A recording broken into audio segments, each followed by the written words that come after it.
So I'm gonna let you guys in on a little secret. This review is gonna be 2 reviews.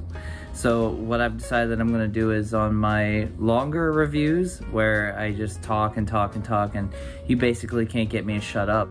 I've decided that I'm going to quickly review something that is also not worth your time. So the main point is gonna be something that is worth your time, and then the secret review that I put in the video is also gonna be something that's not worth your time. So you guys ready for it? Drake dropped a new album last night at midnight. It's called, I literally had to stop the video and Google it because the album was so bad and it's so forgettable. It's called Honestly Nevermind. And I think the title of the album speaks for itself. This one you could skip out on. Honestly, Nevermind. Like, you can forget this one. It's just bad. It's just a bunch of 80s dance music, kind of. It's like his take on 80s dance music. There's a couple of rap tracks in it, and it's, yeah, I don't know. It's maybe like a 2 out of 5. Like, it's not that great. It's if you're gonna listen to dance music, you'd be better off listening to somebody like Skrillex or Diplo or someone like Kygo. You know, if you're gonna listen to dance music, you know, stick to EDM, because Drake, he can't do dance music. It's just not that great, but that's just my opinion. Anyways, let's continue on to the video.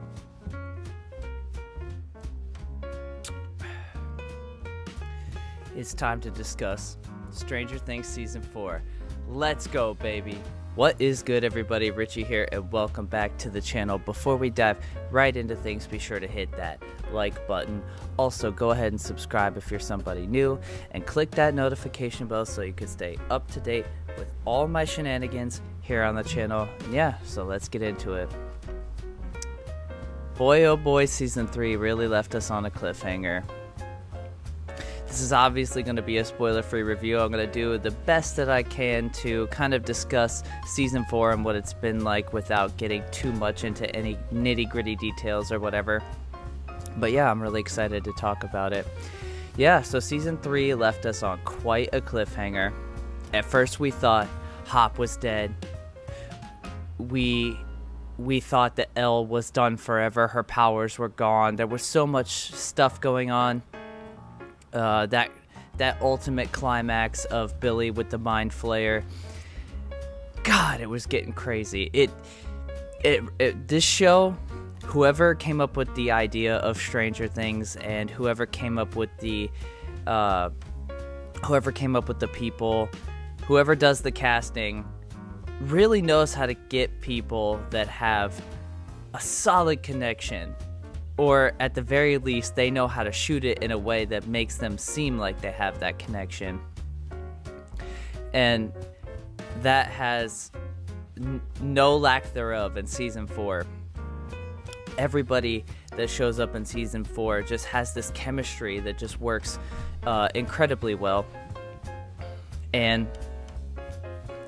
yeah, this show, Stranger Things, no matter what's going on, even if there's no danger or anything, this show really knows how to create those beautiful shots that give you dramatic effect, even when there should be no dramatic effect. It's what separates you from being a spectator, and the way that they shoot the show makes you feel like you're right there with them, which I think is it's an art form. Which I have a lot of respect for, because there's not a lot of shows that grab my attention quite like Stranger Things does. And Season 4, without getting into too much detail, is so dazzling and so spectacular, and significantly speaking, so much scarier than the previous seasons. This new season, the main villain's name is this new season's villain is no longer the Mind Flayer. It's a villain called Vecna, and Vecna is without giving too much information, I would say that Vecna is sort of on par or parallels with, there's a lot of like Freddy Krueger dynamic to him. He has insane powers. He can torture his victims. He's a really good villain. Very scary compared to the Mind Flayer. I mean, don't get me wrong, the Mind Flayer had its moments of shine, but it's just this, you know, giant, sort of not sentient monster, I guess, whereas Vecna is much more of a mind. Vecna is more of an outside the box kind of villain, which I think is really cool.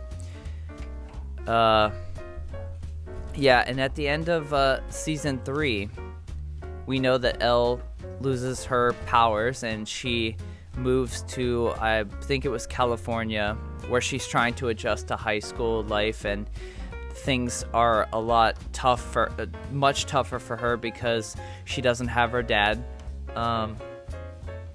and things are seeming really grim because of the fact that Elle is not there to save the day for her crew and her friends. She's not really there to save the day.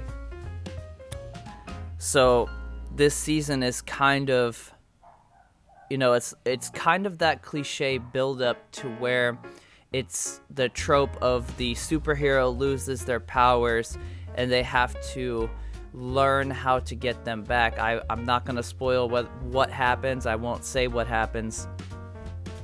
But this show, this season, if you have been keeping up on it, is very much worth your time. This show really does leave you on the edge of your seat, and there's quite a few moments where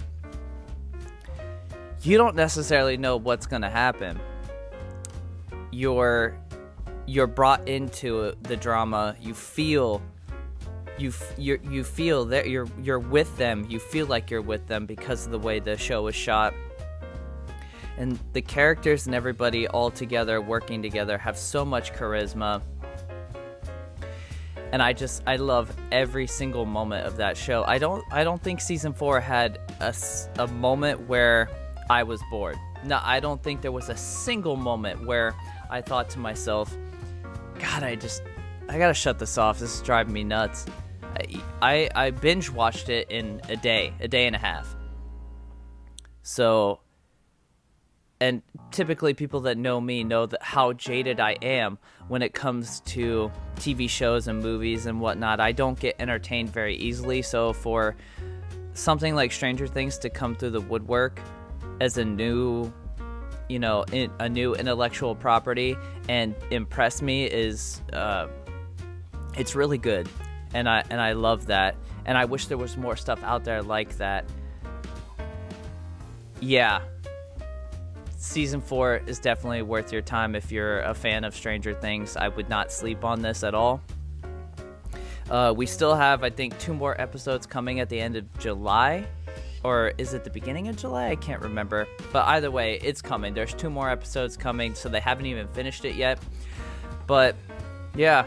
So, that's my review. I'm going to go ahead and put a big number on it. I would give Stranger Things Season 4, as of right now, a 5 out of 5. It is fantastic. So great. I would thoroughly and highly suggest that you give this a chance. And if you're not a fan of Stranger Things and you're looking for something new, I would highly recommend that you give this show a chance because it is spectacular. Characters are great. It's very well shot. There's a lot of production value. This show is completely different all on its own. This show is one of those shows that is a rare thing in now, like, especially when it comes to content that's created today. This show stands out high among all the other stuff. So yeah, anyways guys, that's a video. Thank you guys so much for listening and watching, and I'll catch you on the next one. Peace.